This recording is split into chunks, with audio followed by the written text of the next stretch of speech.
Iaô, Kadochicó, cu deporte. Tem hopi razão para querer que o seu pupilo Manny Pacquiao sale victorioso riba Mayweather Jr. Segundo Freddie Roach, e piena de Mayweather já está traicionado por a notícia aqui em sua última pelea. Roach avisa que Mayweather não está dormindo bom dia aqui, já que essa su dia de glória de boxeo está chegando a seu fim, dia 12 de maio, pelea que mirar aqui na ATV. E na seleção de Sengro trein, semana hopi turia com a conta com a ajuda de coach americano. Coach Alba Torres também adelanto cerca de muita em seleção de Sengro. Desde que nós começamos a visitar gym. Definitivamente, não está tomando trabalho hobby sério. E o trabalho de gym está fazendo hobby bom. E não começar a botar que a diferença acaba. Não começar a virar mais forte, mais explosivo em água. Sim, definitivamente o trabalho de gym está ajudando o hobby. Lo tengo para fim de mês também. Não sei se me vai ganhar de fogueio. Está trabalhando de a coreografia em novo?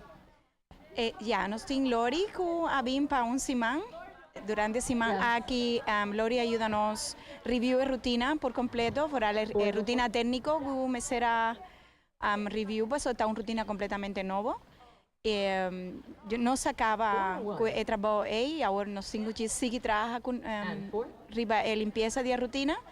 E na final de luna de maio nós estamos viajando a Merca para apresentar para promover a rotina aqui técnico e competindo também com a rotina livre. E depois você trabalha para Canadá?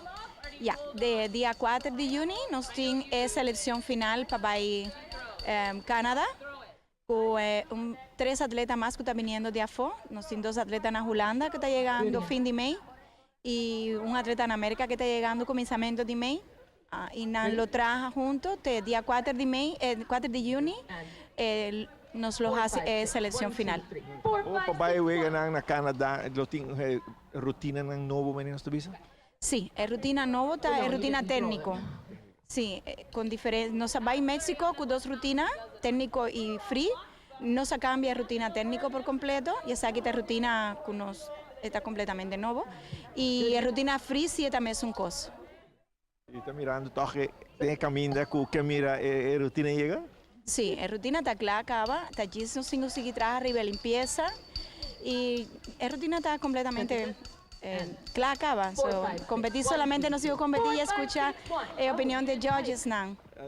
E entusiasmo tem muito na conta? Hobby, tremendo. Por aí, aqui está great, não está trabalhando hobby duro, aqui começando o dia às 7 de ainda. Agora mesmo nós temos double training, nós temos sessão à tarde também. Está fazendo um hobby bom, nós temos que aproveitar que o Lori está aqui para nós curva saca DJ maior proveito, está um tremendo treinador e nós todos está sacando bom proveito DJ.